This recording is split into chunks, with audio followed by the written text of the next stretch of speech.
you. This is really exciting to be here and help close out NextM. So I'll just get started. When was the last time that you were truly blown away, or maybe even the first time? Because for me, it was 5 years ago when I first tried virtual reality. And I just remember thinking, like, whoa, this changes things. This changes everything. And it got me thinking. When people discovered that the world wasn't flat, it opened up a new literal world of discoveries, ideas, and advancements that forever changed the course of history and accelerated the pace of change itself. Our fundamental perspective was upended.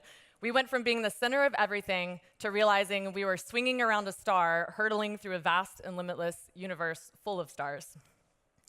So from a content perspective, we've been living in this flat world of TV and web and mobile, bound by the limitations of these screens. We've been learning and communicating and storytelling on these flat devices.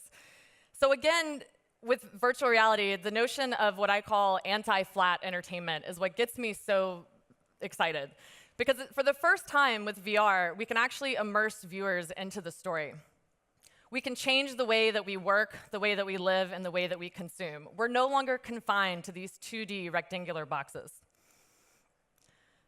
When you look at the evolution of media, you realize that radio gave us the ability to transmit voices and your voice across networks, and TV and film gave us moving pictures, and the internet gave us access to everything and a new way to learn. And social media and mobile kind of established this two-way dialogue. So with VR, it's actually allowing us to broadcast experiences. There's a great quote by Confucius that says, "I hear and I forget, I see and I remember, I do and I understand." So you might not know what I'm saying right now and then see me later and maybe you'll remember, and you might forget what I had to say. But you don't forget experiences. The truth is that we learn better by experiencing things. And I think this is going to lead to empathy being sort of the new engagement, because it's really going to transform everything that we do. VR really combines the best of both physical and digital worlds to create something radically different.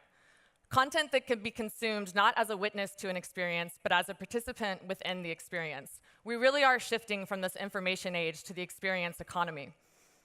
So whether it's VR, AR, MR, or XR, there's a lot of acronyms out there, the point is don't get too caught up in these acronyms. It's really just all immersive technology. And all of these platforms and devices and acronyms have different devices right now, but it's really just an evolution of where the technology is going. So for the purposes of today, let's just kind of group it all into immersive technology. The hardware and everything will constantly change. So kind of my first rule to kind of help, since I know a lot of marketers are out there, is we've got to stop selling VR and start selling experiences. This device is going to take you so many places, but nobody really cares about the means of how you got there. So if you think about when you advertise a movie, you don't advertise the movie by showing pictures of people's reactions sitting in the seats, like this. And so you're seeing a lot of that with VR right now, where it's just people with headsets strapped to their heads and nobody really understands what's going on. In the same way, you wouldn't advertise a movie by showing what the theater looks like. It's really about the content. And a more sort of simple observation, if you go back to the ship analogy, is that when people sailed around the world, the question wasn't about, what did the ship look like or who built the ship. I don't think people waited around to try and conquer new land by asking if shipbuilding would, maybe change next year and then maybe they'll dive in. This is really about discovery and what we're discovering. So this might be a very oversimplified observation to make, but again, the point is don't focus so much on the hardware. This is really, sorry, take a sip of water. Okay, so point being is I'm actually tired of talking about technology. So let's just put that aside, because what I really want to talk about is how we can use this technology to storytell. We're in the midst of creating a new language of experiences that's going to define how we interact with this technology and the stories that we carry going forward. The problem with getting too entangled in the technology is that it can often leave you wondering about what's happening in the future and building for the future. So while a lot of people are talking about the problems that immersive technology will solve in the next 5 years, the truth is that we've probably been 5 years off for the last 10, 20, or 30 years. Imagining is, of course, a part of inventing. So today, what I really want to talk about is what's happening now. Talk about the problems that we're solving that couldn't be solved before, and what you can actually do today that will make a difference. Because it's not just tech disruption, it's really about a creative disruption that's the real game changer for virtual reality.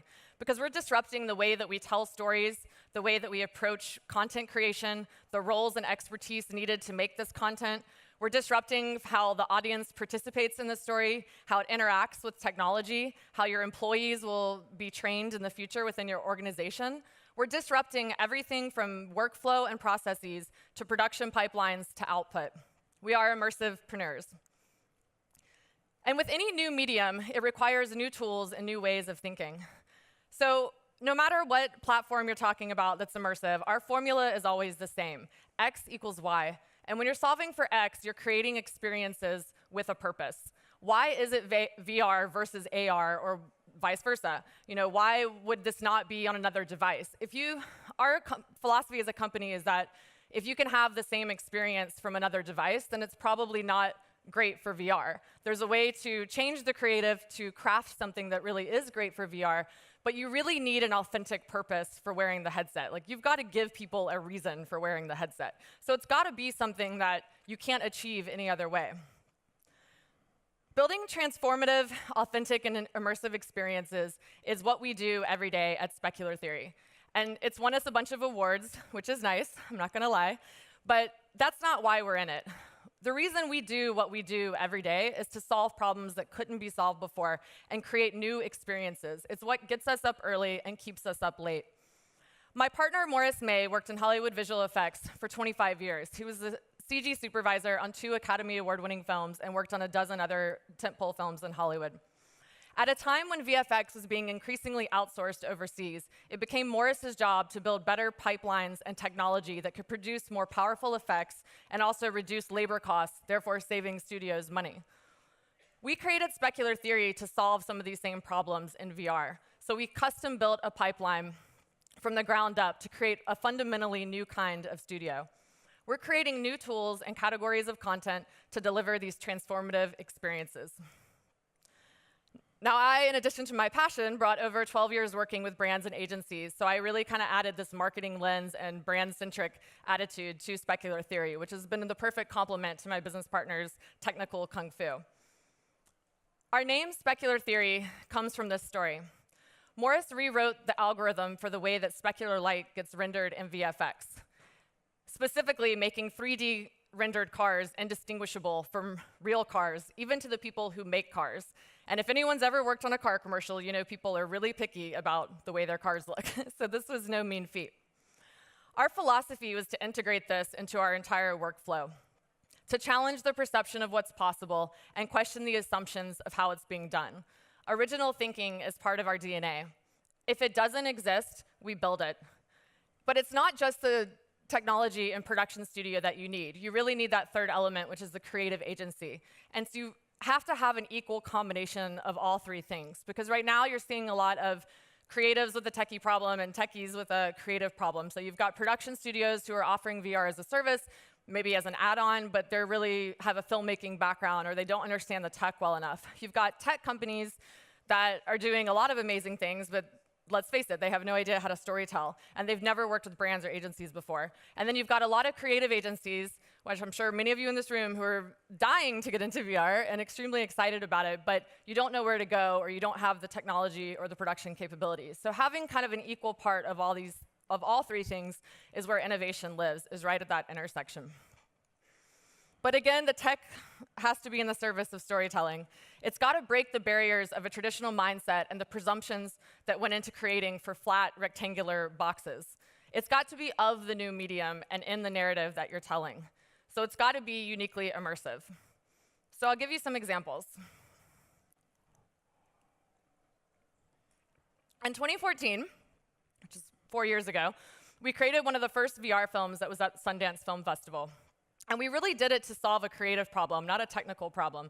And we wanted to think of, something that you could only experience in a headset, which in this case is to become another person. So Perspective is a series that we created where we take hot button kind of hard issues in society, like in this case, it was a sexual assault, and you allow people to become another person to relive the same event through different people's perspectives. So it's a really interesting way to use technology, because if you're a male, you'll never know what the female's perspective is, and vice versa. It really kind of started the conversation around, using VR as an empathy machine. And it was so impactful that we were invited by the Speaker of the House to show it to the entire California State Assembly. We actually still get calls to this day about seeing this piece. I mean, this is some of what journalists wrote, and someone said it was literally the most chilling, emotionally powerful experience they've ever had using a screen. So if you just think about that for a second, that is like a very big deal. So, TechCrunch saying the empathy machine works. So every day, it's coming up with these new concepts that can really break the barriers. It's a really good example that if you have the right creative and narrative, you can create something that's lasting, that's not just a one-off expense. And I can tell you firsthand that when the story is good, no one complains about the headset or the pixels. When the experience or story is bad, they do. And I personally think it's that simple. In the following year, in 2016, we went with Perspective Chapter 2. Same concept and part of the series, but this one tackled police violence and brutality. And so instead of having 2 perspectives, we had 4 perspectives. So you're the perspective of the first police officer on the scene, and then the second police officer on the scene, as well as the perspective of these 2 brothers, one of which who gets shot. So there was a lot of things that we had to kind of take into account for this particular piece. This is just a brief clip of it. This is kind of the hardest part about talking about VR, is having to show it in a 2D format.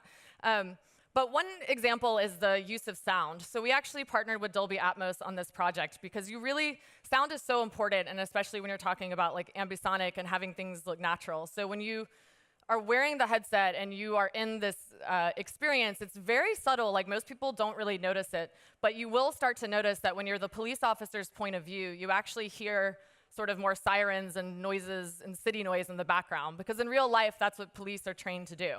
But when you're the perspective of the kids, who in this case are innocent, you hear a lot more sort of birds chirping and playground noises, because kids naturally are accustomed to hearing that more so than being on alert. So there's just a lot of different kind of technical and creative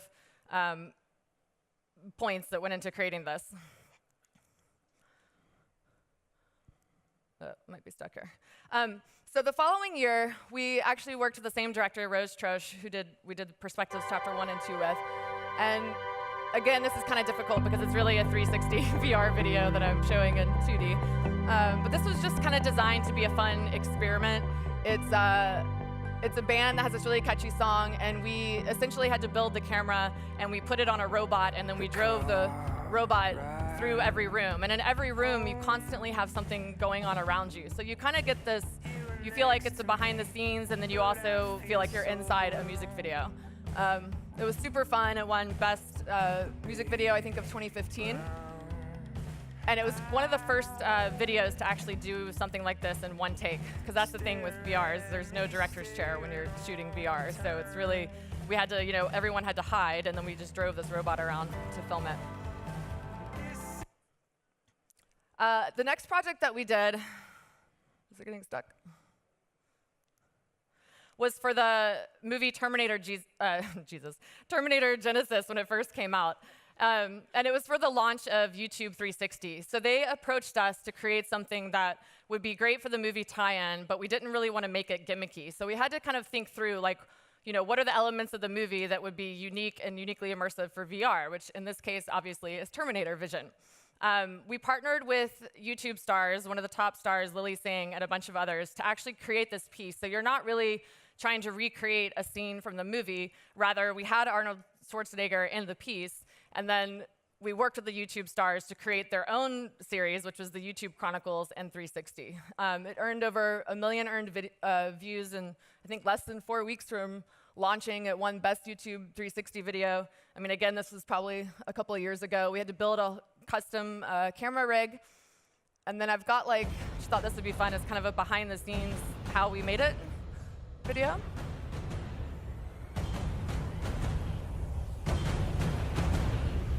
We witness the Terminator run through the YouTube space chasing and killing various YouTube stars. You guys are always on set. You're always acting at all times. So even though you're waiting for your cue, you're still being seen by the camera and still performing, and Parallax will guide you. Hey, fire, rock! In the 360 video, we relive through the eyes of the Terminator. We get to see what he sees and become the Terminator in virtual reality.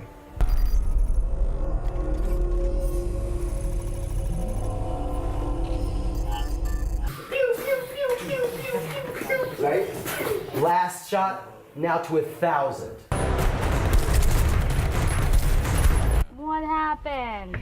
This was cool. Okay, Yeah. so it's Yeah, let's go film it. Yeah, So I let's think do you it. get a sense now Yeah. what you know what I mean? Yeah. And again, the sentiment, if you saw the strikes that I was doing, They were miles away from And the yet they actors, look and like- they look like they're being And they struck look like and right fall there, down. yeah. yeah. okay.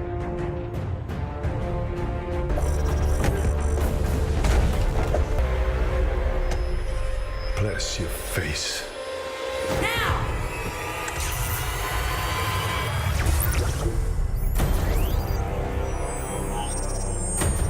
That was actually one of my favorite scenes in the headset because you really feel like Arnold Schwarzenegger is coming out to strangle you.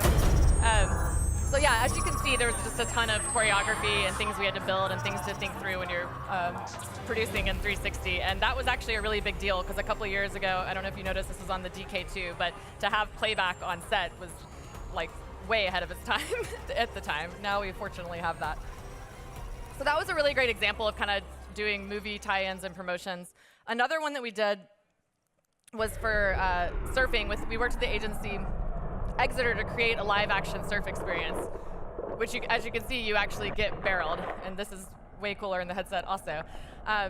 But basically, Jeep was sponsoring the World Surf League at certain events in Europe, and their biggest problem is trying to get people in the new car to sit in it when you've got all these attendees walking around. So we came up with this on-site activation where they put VR headsets inside the Jeep, which then immediately created a huge line of people trying to do the surf experience, which related to the fact that we're watching pro surfers. And surfing is a really great example of also something that's uniquely immersive, because I don't know how many people are surfers in here, but I do kite surfing and some regular surfing, and I still will never probably get barreled. And most people will probably never go surfing, but they really like the idea of it, and you want to get that sensation. So we had to build a custom camera for the water, strap it to a surfer, figure that out, and then much less catch a barrel, which is hard enough to do when you're not filming VR. So it was a super fun experience. I mean, Jeep increased their event interest and the number of test drives. They kind of got what they wanted for the on-site activation. They captured a lot more email addresses.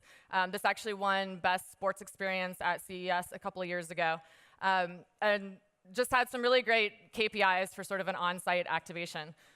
But one of my favorite KPIs came a couple of months later when I was showing this piece at Singularity University in California.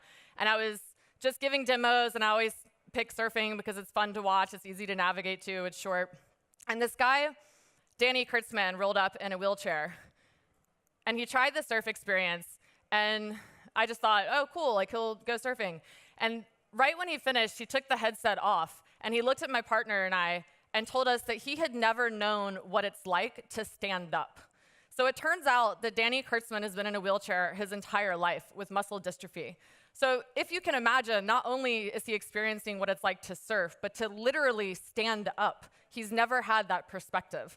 And it still, to this day, gives me chills. And it just kind of goes to show that when you're solving for one problem, you end up solving for another one that you never could have imagined.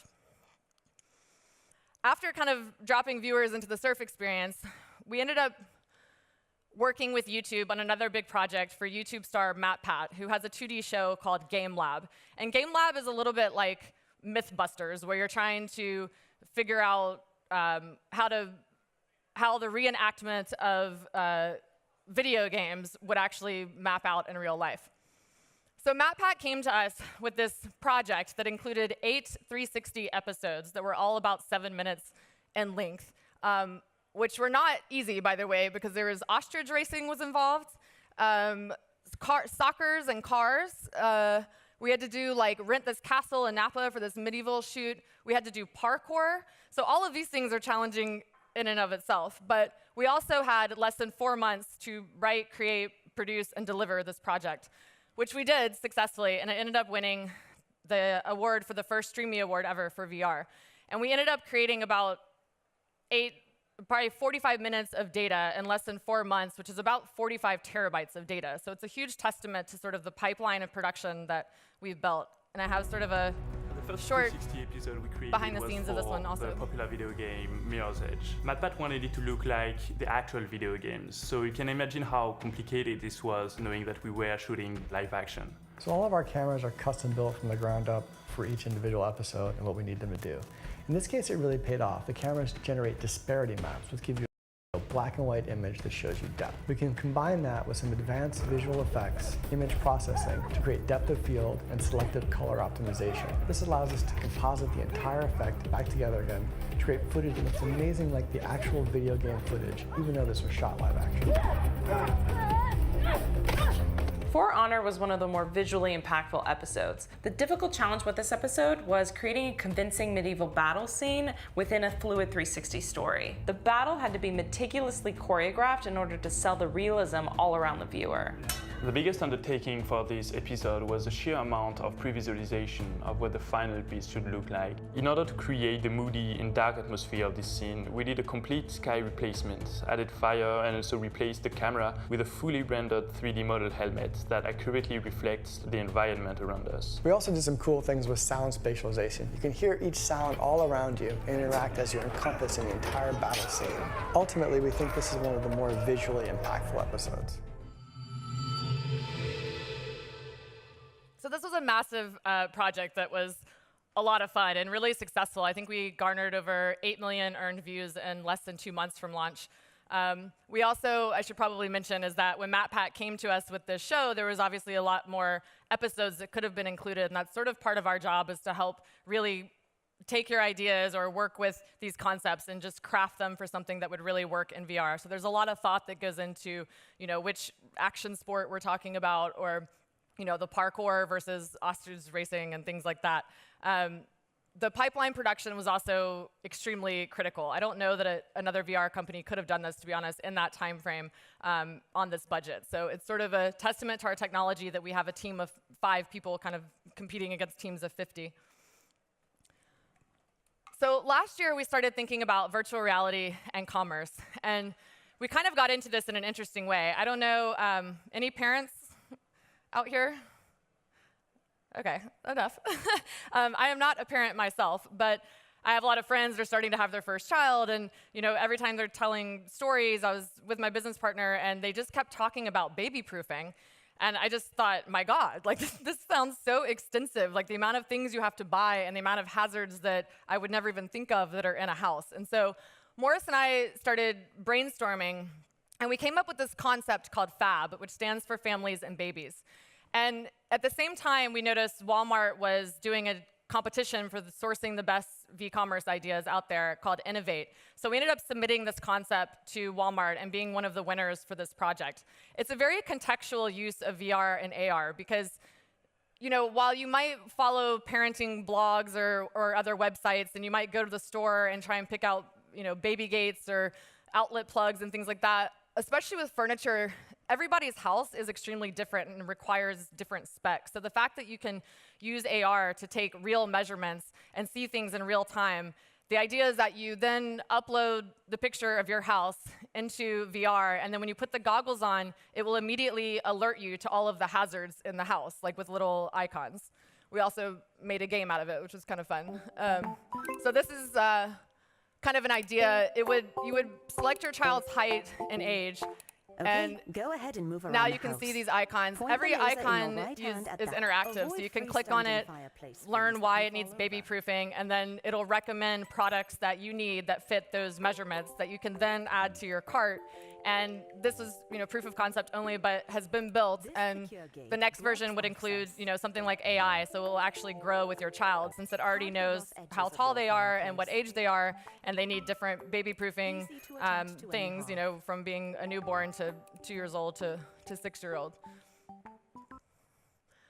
So that's fab. At the same time, we basically were at the Walmart competition and created this piece called Behind the Style, which we partnered with Accenture on. And the whole idea was to showcase a vision for virtual reality and commerce. I'll let the video talk. For viewers to shop and interact with characters in a VR environment. It's a VR experience where you actually get to go behind the scenes of a fashion shoot. You stand in the actual shoes of a stylist, directing your own photo shoot and seeing the actual outcome. We were getting ready to launch the extended reality team at Accenture, and in doing that, we wanted to make sure that we had an experience that could showcase a possible vision for the future of commerce. We were also getting ready to sponsor Innovate, which is an event set up by Store8, the innovation arm of Walmart, all about envisioning what commerce in VR could look like. You not only get to witness behind the scenes of an actual photo shoot, but learn from these stylists becoming your own stylist and making your own choices. You can choose a brunette model, and that will lead you to helping her choose what dress she's going to wear for the photo shoot. Or if you pick the blonde model, you get to help her figure out what type of hairstyle she's going to have for the photo shoot. We're using 4 or 5 different kinds of technology that hasn't been implemented before. This idea of a branching narrative playing on a mobile player over a phone, also with all the additional pop-ups and experiences and allowing you to try the products out, and also it adds a certain complexity to the story that's much more interesting, and you really feel like you're involved. A window opens up exactly where the makeup table is going to be. You can really see what different colors of eyeshadow or lipstick or rouge could look like on the model herself. And you see her look change depending on what you select. And you get to see the final result as the photo shoot. It's a great use of virtual reality, a chance to actually be a stylist, which is something most people don't do. So you get to learn and experience and be a part of something that's interesting. Well, we really feel this is the first time that we have such a seamless integration of a 360 video, interactive elements, and an entertaining story at the same time, with commerce elements embedded in it. We used our latest and branching interactive video to let you learn and experience in a way no other technology can. 360 video with interactive elements is an easier production for any brand or any company. You can piggyback on that production, extend it a little bit, and find yourself with an immersive experience that you can then distribute in VR or maybe something in AR. Wow, that's awesome! I'm glad it got it. Yeah, very cool. Yeah, and if Walmart could sync up with it, you could just like add your profile, you could add your card. Within 2-3 years, we will get to the point of truly wanting to shop in a specific way in VR. This is really just an idea of what that could look like in the future. So to give you a little more background, like we came up with this concept because we were trying to showcase a vision for the future of virtual reality and commerce, but we wanted to do it in a way that would actually be cost effective and something that can be done now. There's a lot of cool stuff happening with volumetric capture and holograms, but these things do get really pricey. We also noticed that with v-commerce, a lot of the things that are happening now is that people are just sort of recreating physical storefronts and then making them into a virtual one.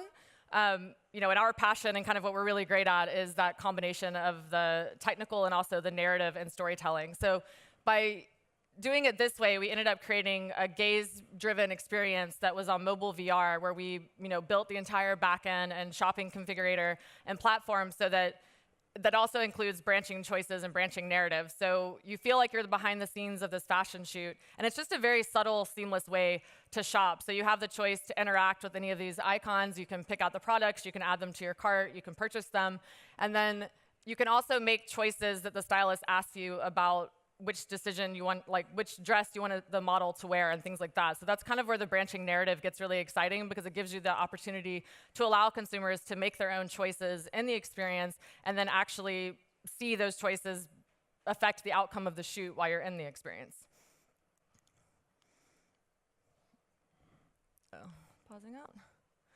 So another thing that we're really excited about that we started working about 6 months ago is VR training. And this is everything from how to operate heavy machinery, to safety training, to executive training to help improve your performance, to empathy training and HR. And we saw from sort of the success of Perspective what empathy can do and sort of becoming another person. So right now we're working on a platform that will allow you to essentially help prevent discriminations in the workplace and generate empathy and identify unconscious bias behavior.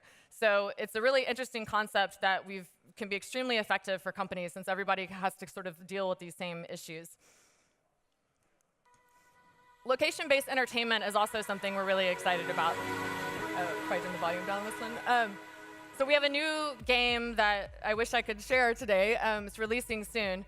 But the idea was we started getting excited about locations because it's really a win-win-win for everyone involved, for content creators, for consumers, and for businesses, because you can now have these high-fidelity, awesome experiences at locations and not have to worry about people buying the headsets and expensive computer equipment. But when we went to these locations, we noticed a lot of the games that you see are just sort of like home-based versions of games that are at locations. It's a lot of this with, controllers, which those are great for what it was intended for originally, but it's not really optimized for VR. With VR, you don't, if you want to create mainstream content for the masses, then you've got to create mainstream content for the masses. And that means nothing with too complicated button configurations. You don't want to have to just have zombies and first-person shooters. So we've sort of come up with this concept that is rethinking the way that we discover music and have music rhythm-based games, and we've developed our own custom kind of controller and gaming mechanic to really create a portfolio of projects using the same gaming mechanic, and it kind of creates this very evergreen product. But we're really excited to be releasing that hopefully in the next couple of months. So in 2019, if I'm here next year, then I will look forward to telling you about Perspective Chapter 3 that we'll be releasing, as well as a massive retail location-based entertainment thing that we're creating. We want to help raise empathy and take perspective in this series and impact people on a much bigger scale to tackle more problems around reducing gun violence and mass incarceration. So I will just note we've never been accused for a lack of ambition. But there's no reason to be unambitious. We're creating new languages and experiences that enrich people's lives and create real first-person memories. So the success of VR shouldn't have to rely on traditional standards. What's the ROI on giving someone the opportunity to walk again? What's the ROI on offering new perspectives that can help reduce hatred and violence in our nation? What's the ROI of experiencing the impossible? I mean, if you had the chance to experience the impossible, wouldn't you just go for it? How could you ever forget it? I'm not just asking you to think differently here, I'm daring you to. So if you want to be a part of this new immersive medium, and particularly if you have difficult problems that need solving, then let's talk. Let's talk about some creative disruption and invent some new cool tools along the way. Thank you.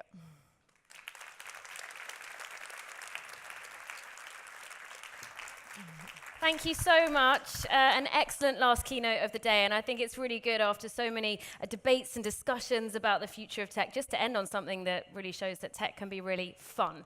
And I think that's a really sort of cool message to take home. And I'd just like to ask you, if there's one thing that you're looking forward to in the future as this technology evolves, what would that be? Mainstream adoption. Yeah, okay. No, I think the whole concept of of immersive technology, including VR and AR and AI, are really excited and not dystopian. And I think you'll find that will really improve your lives and make things easier and better and quicker. And just like any technology, you have to use it the right way. And you can't watch TV for 20 hours a day and then blame the TV for being bad tech. Exactly, but exciting times if people want to give it a go. Please give it up for Ryan Pulliam. Thank you so much.